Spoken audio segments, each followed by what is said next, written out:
All right, you guys, so I've been getting a lot of questions on the OMNIcarry and the Sigg 365, 365XL, 365X.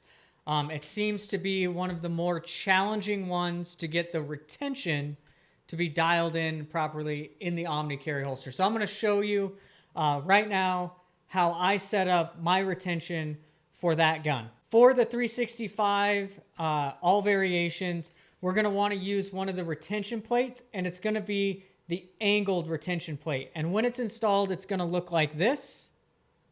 And it's actually going to make the trigger guard almost half the size. So I'll show you how to install that right now.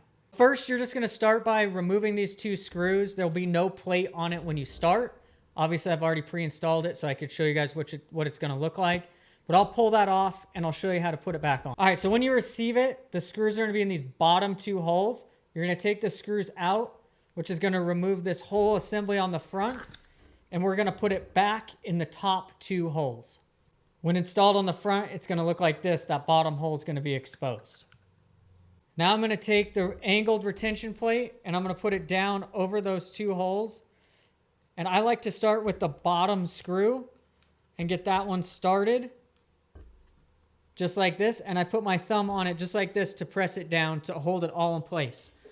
So I'll start this bottom screw, and then I'll show you how you get the top one started. So that one's started, and then we're going to push down right on the hump from the angled portion. Now this is the part where people get kind of tricky because you have to put pressure down on top of this right here and hold it just like this, or put it on the table so that you can get that top one started. But once it gets started, it's going to tighten right down. You're going to tighten it all the way down to till it bottoms out on both screws. And make sure when you tighten it up, not like I did here. This was angled back. You want to make sure that that's nice and straight. Then we're going to tighten it all down. Just a standard Phillips head screwdriver. It's going to look like that. It's going to have a little bump here, but you'll notice that it's completely closed down the retention on the back side of the trigger guard so that it holds that gun right in place. The 365 and the Hellcat are the two that really need that to be done. So that is how I would set it up. Let me know if you have any questions.